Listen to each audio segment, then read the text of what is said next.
अस्सलाम वालेकुम। प्रोग्राम सियासी लोग के साथ मैं हूं उस्मा खान रूमी। नाज़रीन, 24 जुलाई को वज़ीर इत्तलात पंजाब अज़मा बुखारी की एक वीडियो और स्क्रीनशॉट्स जो हैं वो एक्स और इंस्टाग्राम पर शेयर किए गए, जो कि तहकीक के बाद जाली और डीप फेक साबित भी हो गए। इस वाक़े के बाद अज़मा बुखारी ने अदालत का दरवाज़ा खटखटाया और मौक़िफ़ अपनाया कि फलक जावेद नामी एक लड़की जिसने ये वीडियो शेयर की उसके खिलाफ कार्रवाई की जाए, जिस पर अदालत ने 1 अगस्त को FIA को भी तलब कर लिया है। इस तमाम मामले पर क्या अब तक एक्शन लिया गया और किस तरह से और किस हद तक इस तरह के जो मामलात हैं उनको हल करना और फिर मंतकी अंजाम तक पहुंचाना ज़रूरी हो गया है। हमारे साथ इस तमाम जो मामला है इस पर बात करने के लिए स्टूडियोज़ में मौजूद हैं मेंबर पंजाब असम्बली हैं अमरीन इस्माइल साहिबा, और उनके साथ तशरीफ़ रखती हैं बीबी वढेरी साहिबा, और फ़ोन लाइन पर हमारे साथ मौजूद होंगी कुदसिया बतूल साहिबा। आपको मैं प्रोग्राम में खुशामदीद कहती हूँ। अमरीन इस्माइल साहिबा, सबसे पहले तो हम ये देख रहे हैं कि जो फेक न्यूज़ और फेक वीडियोस का रुझान जो है ये बहुत आम हो रहा है, तो आपकी जो गवर्नमेंट है वो इसके खिलाफ क्या एक्शन ले रही है? अगरचे कि डेफेमेशन लॉ भी पास हो गया है, लेकिन हम देखते हैं कि बहुत से कवानीन हमारे पाकिस्तान में, हमारे मुल्क में मौजूद हैं, लेकिन उन पर इम्प्लीमेंटेशन नहीं होती है। तो being a member of Punjab assembly, आप इक़्तिदार में हैं, आप क्या समझती हैं कि क्या एक्शंस लिए जाने चाहिए ताकि इसको आप इम्प्लीकेबल बना सकें? जी, बिस्मिल्लाहिर्रहमानिर्रहीम। पहले तो आपका बहुत शुक्रिया कि आपने इतने अहम मौजू पे बात करने के लिए बुलाया। देखिए जी, सबसे पहले बीइंग अ पार्लियामेंटेरियन, वो आप एक साइड पे रख दे, being a woman, being a माँ, ठीक है। ये जो चीज़ जो वीडियो को बनाया गया, निकाला गया और फिर उसके बाद शेयर की गई, मैं तो सबसे पहले इस चीज़ की मजम्मत करती हूँ, इसको कंडम करती हूँ कि ये चीज़ नहीं होनी चाहिए। किसी भी चीज़, कोई भी औरत, किसी भी शोबा हाय ज़िंदगी से ताल्लुक़ रखने वाली, प्रोफेशनल, बच्चों की माँ, लड़की, मतलब कोई भी शोबा है, और ये जो सबसे ज़्यादा घटिया तरीन हरकत की गई है और इसकी मैं पुरज़ोर मजम्मत करती हूँ अपनी तमाम बाकी पार्लियामेंटेरियन के साथ, और इस चीज़ में जिसमें हम अज़मा बुखारी के साथ स्टैंड हैं, ठीक है। और इसके लिए हमारी पंजाब हुकूमत ने बहुत से लाएअमल किए हैं कि सबसे पहले देखिए, मैं अपने तौर पे एक बात करना चाहती हूँ कि हमें कोई इस तरह का लाएअमल करना चाहिए कि अगर किसी ने अपने अकाउंट पे ये वीडियो बना ली है या उसको एडिट किया, देखिए कितनी बुरी बात है कि सर किसी का, धड़ किसी का, मतलब अजीब सी ये सारी, और फिर उस अकाउंट से उसको शेयर कर दिया। सबसे पहले तो ये काम किया जाए ना कि वो फौरी तौर पे वो अकाउंट बैन किया जाए और देखा जाए कि वो अकाउंट किसका है। फिर उसको जब बैन करेंगे तो वो ऑलरेडी आगे शेयर नहीं होगी, ठीक है।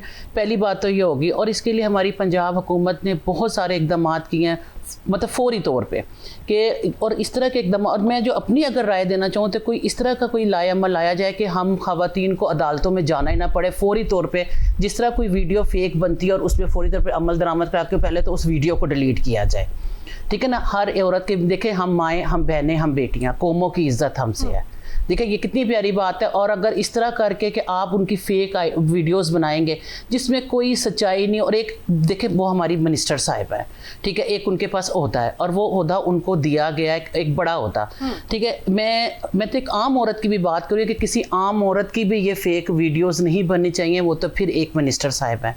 तो आप अगर इस तरह ये जो 2-4 ख़वातीन लगी फिर रही हैं हमारी अपोजिशन में, पता नहीं कौन है, गली मोहल्ले की औरतें हैं, गली मोहल्ले की लड़कियां हैं, पता है पहले हम लोग सुनते होते थे कि शहरों में जाओ कुछ लेने तो थड़ों पे बैठे होते थे लड़के, आवाज़ें कसते थे लड़कियों को, ठीक है।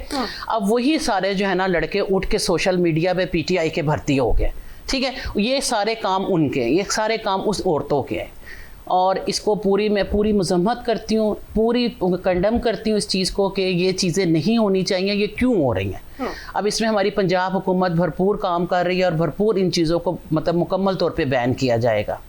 Thank you. ठीक है, बीबी वढेरी साहब, आपकी तरफ जाने से पहले हमें इस वक्त ज्वाइन किया है मशहूर व मारूफ माहिर कानून है सरदार आसिम जावेद साहब, बहुत शुक्रिया आपके वक्त का। अच्छा बीबी वढेरी साहब, औरत को हमेशा जो है वो सॉफ्ट टारगेट समझा जाता है, लेकिन जो अज़मा बुखारी का केस है इसमें एक खातून ही इस किस्म जब वीडियो शेयर करती हैं, तो आप क्या समझती हैं कि ख़वातीन अगर इस किस्म का रवैया इख्तियार करेंगी तो ये तो एक इंतशार, मज़ीद इंतशार फैलाने वाली बात हो जाएगी? बिस्मिल्लाहिर्रहमानिर्रहीम। शुक्रिया उस्मा। ये जो आपने कहा कि ख़वातीन जो हैं वो सॉफ्ट टारगेट होती हैं, तो ये बिल्कुल गलत बात है। एक्चुअली आपने देखा है कि ये जो PTI है ना, ये एक जमात नहीं है, ये एक जत्था है, हजूम है। ये सिर्फ इंतशार है, मुल्क में इंतशार फैलाना, बदअमनी फैलाना इनका टारगेट है। आप देखो, इनको पास बताने के लिए कोई बात नहीं है, हमने पाकिस्तान में ये किया, हम ये कर रहे हैं, बस ये है, वो झूठा है, वो फलाना है। और उस्मा को जो उन्होंने टारगेट किया इस वक्त, जो उनकी फेक वीडियो लाई गई, आपने देखा, वो इनको शर्म आनी चाहिए, इन बेशर्मों को ज़रा शर्म नहीं आई को वो पता इतना भी नहीं बना सके कि पता तो चले कि ये बनाई गई है। वो सर कहाँ से पकड़ा, धड़ कहाँ से पकड़ा, लगा दी। और मेरी हम सब माएँ बहनें, पूरे पाकिस्तान की नहीं, पूरी इस्लामी माएँ बहनें इस चीज़ की पुरजोर मजम्मत करती हैं। और मैं समझती हूँ एक औरत ही औरत के साथ अगर ऐसे करेगी तो क्या माशरा, हम क्या मैसेज दे रहे हैं दूसरे लोगों को। ये जो फलक है या जो भी है, कोई आपने देखा है इनका ये जो अभी सनम बाहर आई है, इनको है कि हमने अपने आप को कैसे प्रमोट करना। पहले भी आपने देखा है इनके काम थे धरने और बनी गाला की जीनत और इधर। मैं तो ये कहना भी मुनासिब नहीं समझती, मगर ये अपना करैक्टर देखें, अपने आप को तो देखें कि हम खड़ी कहाँ हैं। और उस्मा क्योंकि आपको पता बोलती है इनके खिलाफ क्या, वो सच बोलती है। और वो जो भी कोई करता है, वो अपनी पार्टी में भी अगर कोई कुछ कहे तो उनको कहती है। सियासत में हर पार्टी जो है वो अपने आप को डिफेंड तो करेगी, और करना है, हमारा फर्ज है करना। और आप देखिए, मेरी बात सुने, अभी जो कि मरियम नवाज शरीफ साहिबा CM आई हैं, तो उन्होंने आपके सामने आते ही खवातीन के लिए जो काम किए हैं उनकी कहीं मिसाल नहीं मिलती। उन्होंने कहा खवातीन के साथ ज़्यादती जो है ना मेरी रेड लाइन है। तो ये हमारे साथ इस तरह की 2% की औरतें उठ के अगर इस तरह के काम करेंगी तो आपका क्या ख्याल है कि हम अंदर बैठ जाएंगे? बिल्कुल नहीं। और एक बात मैं आपको कहना चाहती हूँ, अभी आपने वो कोई कानूनदान को भी बुलाया तो अच्छी बात है। असल में मसला ये है उस्मा कि जब हम कोर्ट में जाते हैं, जैसे वो हाई कोर्ट गई है, तो आप देखें अगर ये जत्थे जाते हैं, ये हजूम जाता है, मैं इनको पार्टी नहीं कहूँगी, ये पार्टी नहीं है, ये एक हजूम है, ये इंतशारी हजूम है।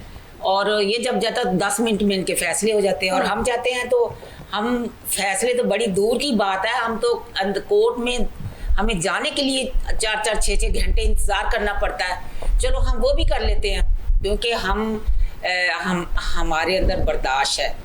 तो जब फिर हमारे जज साहबान जो फैसले आते हैं, वो जो है ना हमारे मुल्क की स्टेबिलिटी को हिट कर रहे हैं। असल मसला यहाँ है, कानून के दायरे में रह के सबको एक तराजू में रख के, तकड़ी में रख के तोला जाए तो किसी की जरूरत नहीं होगी ऐसे काम करे।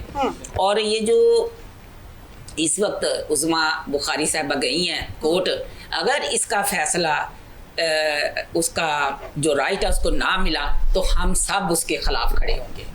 ठीक है अमरीन साहबा, गालम गलोच, अदम बर्दाश्त, इसका एक कल्चर हमने गुज़श्ता चंद सालों में डेवलप होते हुए देखा।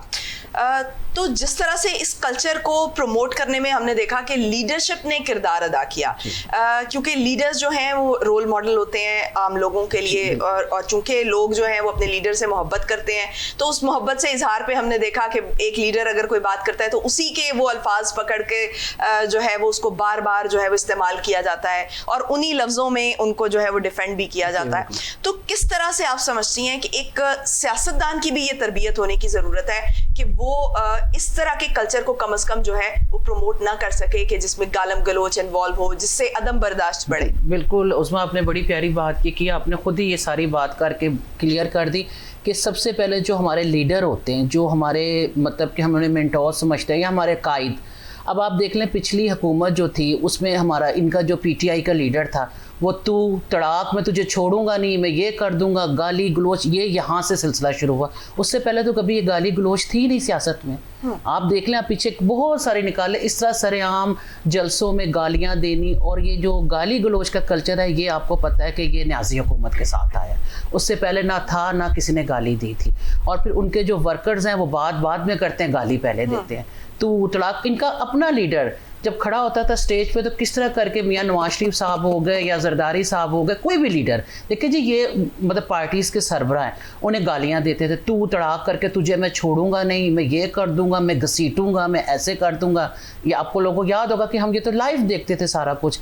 तो वही कुछ जो उनके कारकुन थे वही सारा कुछ कारकुनों ने शुरू कर दिया, गाली गलोच, बदतमीज़ी, तोहम, इल्ज़ाम लगाने, ये सब कुछ इनकी हुकूमत में था। अब रह गई बात कि जो सियासतदान हैं उनकी भी तरबियत होनी चाहिए, और बिल्कुल होनी चाहिए। देखिए हमारे लीडर हैं मियां नवाज शरीफ साहब, हमारी सीएम साहिब है, आप उनकी पूरी हिस्ट्री निकाल कर देख लें, कहीं उन्होंने गाली दी हो। लास्ट टाइम हमारी सीएम ने जब बजट पे स्पीच की है, जिस दिन बजट था, आप यकीन करें 1.5 घंटे हौसला है हमारी सीएम साहिबा के कि वो मुसलसल बोलती रही हैं और उन्होंने एक लफ्ज़ मुंह से नहीं निकाला, और कंटिन्यू अपोजिशन के बंदे गाली गलोच, बदतमीज़ी, गंदे नारेबाजी कर रहे थे। तब ये हौसला है हमारी सीएम साहिबा के, जिन्होंने वो सब कुछ बर्दाश्त करके और फिर उनको एक जवाब में दिया, इसको तरबियत कहते हैं।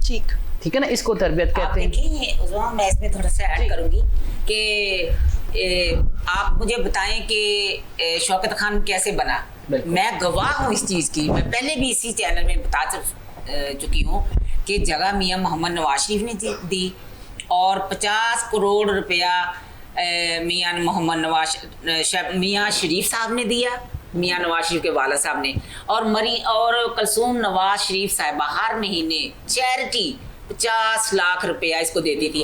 और ये वो बदबख्त इंसान है, मैं बदबख्त इंसान कहूंगी, कि अमेरिका गया, अल्लाह ने तुझे, देखे ना वजीर आजम है, मुल्क का लीडर बना है तू इतना वहां गया है, तू अपने मुल्क के, अल्लाह ने तुझे मौका दिया, तू अपने मुल्क के लिए कोई चीज मांग, तू वहां बैठ के कह रहा है नवाज शरीफ मैं तेरा एसी बंद कर दूंगा, और तू मामा लगता वा एसी बंद करन दा, तू अपने मुल्क लिए कुछ मांग बगैर था। अगर तेनू अल्लाह ने इतनी बड़ी सादत देती है, तू मुल्क का वजीर आजम बनया, मुझे बताएं उस्मा 4 साल में इसने मुल्क के लिए क्या किया, मुझे सिर्फ ये बताएं। और आप देखें इनके पास गाली, जो बंदा, जो लीडर, कायद पार्टी का, स्टेज में खड़ा होकर गालियां देता, फाड़ दो, ये कर दो, वो कर दो, मैं जला दूंगा, मैं फाड़ दूं, मैं उसको घसीटूंगा, OAD-IG मैं तेनू छड़ूंगा नहीं। तो कैसी बात है।